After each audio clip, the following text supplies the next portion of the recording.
Hello, I'm Rhonda Van Winkle, and I'm here in Las Vegas at the Smith Plastic Surgery Institute. It's a state-of-the-art facility. It's very excited. It's located on Sahara. Now, this is very exciting for Pahrump because we don't have a plastic surgeon in Pahrump. And I'm here in the surgery room where many men and women will be visiting to get done to them what they have always wanted done. But today we're going to be talking about breast augmentation. Dr. Smith, we are this week continuing on breast augmentation and talking about implants.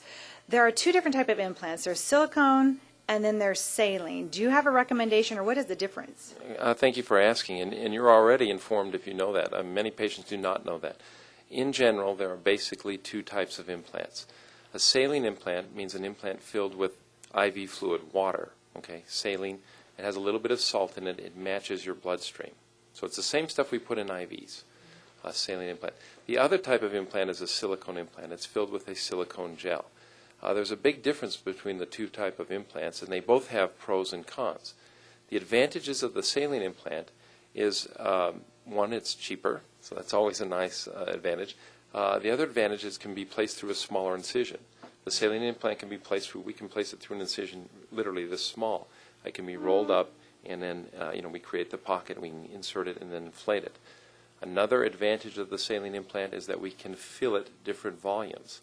Saline implants come with kind of a fill range. So for example, if you picked a 300 cc implant, we can fill it anywhere from 300 to 350. So if your breasts are a little different, one may be slightly larger than the other, we can even them out, and that's a very nice thing.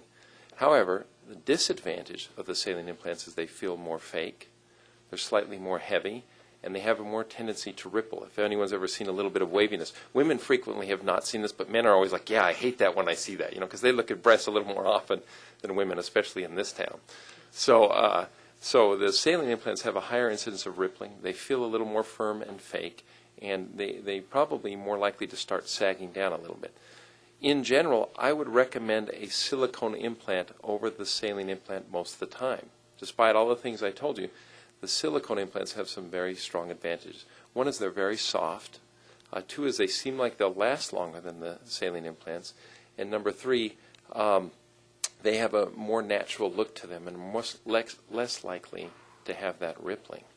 Disadvantages, of course, we have to put a slightly larger incision, but still not a large incision to put them in. It's just slightly larger. And they cost a little more. They're more expensive. They are very safe, though. People are concerned about the safety of the silicone implants. But the new silicone implants differ significantly from the old silicone implants. The old silicone implants, if you were to, and we've discussed this a little bit, if you were to poke them or cut them, they kind of were quite leaky. They were more like a pudding type of viscosity.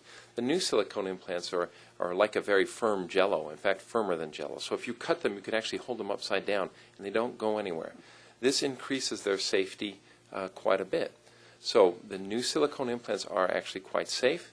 They feel more natural, they look more natural. In general, they are my recommendation for most patients. If you have the saline ones, a lot of patients are changing to silicone, so that's something to consider too. Thank you. For more information or to schedule a free consultation, call 702-838-2455 or email Dr. Smith at smithsurgery@aol.com.